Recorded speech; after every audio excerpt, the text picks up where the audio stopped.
Wear Testers. What's going on, guys? It's Jaron from WearTesters.com, and sometimes you're just in the mood for Chinese, while other times you're up for something new like French. Today, we combined the two. We're talking about the Peak Team Lightning and Tony Parker 3.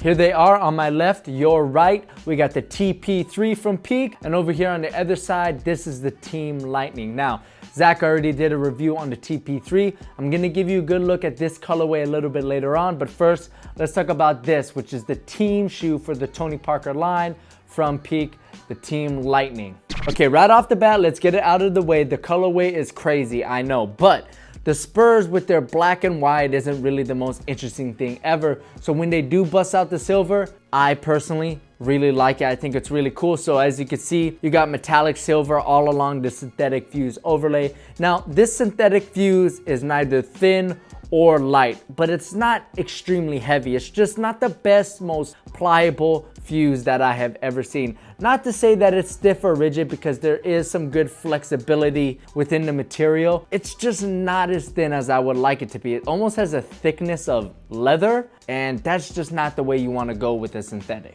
Now, right off the bat, when you first get the sneaker, the thing that catches your eye the most is the traction. I mean, look at this. The traction on this bad boy is going to be durable, and this should perform at a very high level. Like I said, these should perform like a beast on court, but if there are any concerns upon first impressions, you could say the traction pattern is fairly tight and dust could get clogged in there. But to remedy this, all you need to do is wipe once or twice and you should be good to go.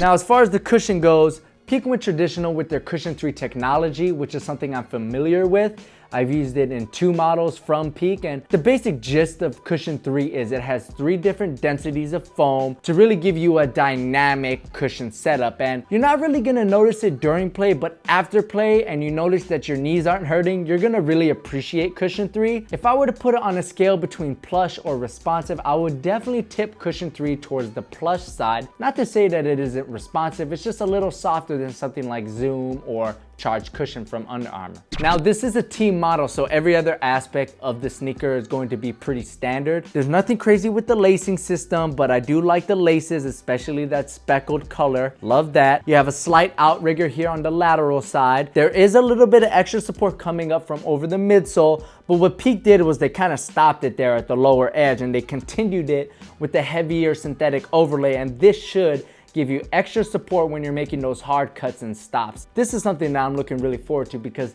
these days support is so minimal. Now, there isn't an internal heel cup in this model, but your foot sits right below this midsole area, so it should be cupped very nicely and prevent it from shifting side to side, keeping your foot on the footbed to get the most out of that Cushion 3 tech. All right, last thing I want to talk about on the Team Lightning is the ventilation. And this is a concern because the heavy overlays of the synthetic materials aren't breathable whatsoever. So it's a really good thing that Peak gave us some good ventilation areas on the Team Lightning, most notably the tongue. And this is good because heat rises, as we all know. And if you don't, pay attention in science. You also got a couple areas here on the top of the toe and on the lateral and medial sides, and you're saying, yeah, well, sometimes these areas look breathable, but they're not. I'm telling you, these are very breathable. You could blow air right through them, which is really good, especially if you're balling outdoors on those hot spring, summer days. That pretty much takes care of the Peak Lightning. Let's move on to the signature, the creme de la creme, TP3.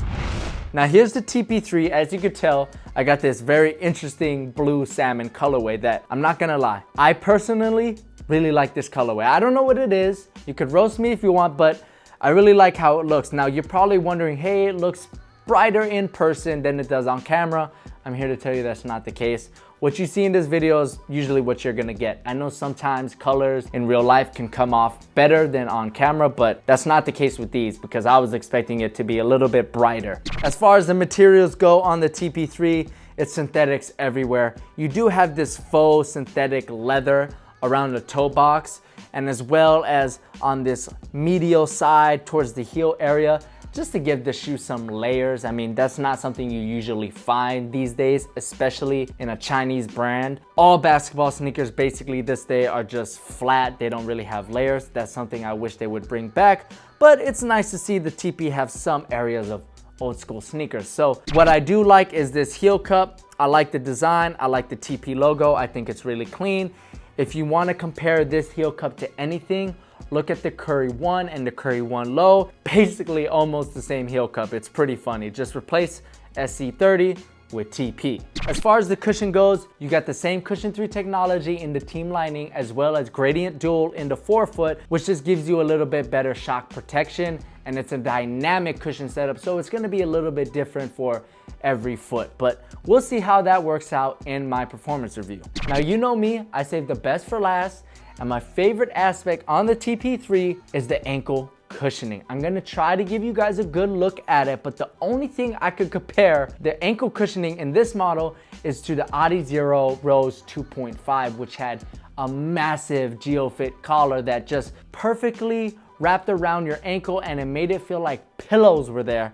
This is fairly similar. It's not quite as plush, but it's going to give you really nice cushion in this area. So I'm really looking forward to that aspect of the TP3.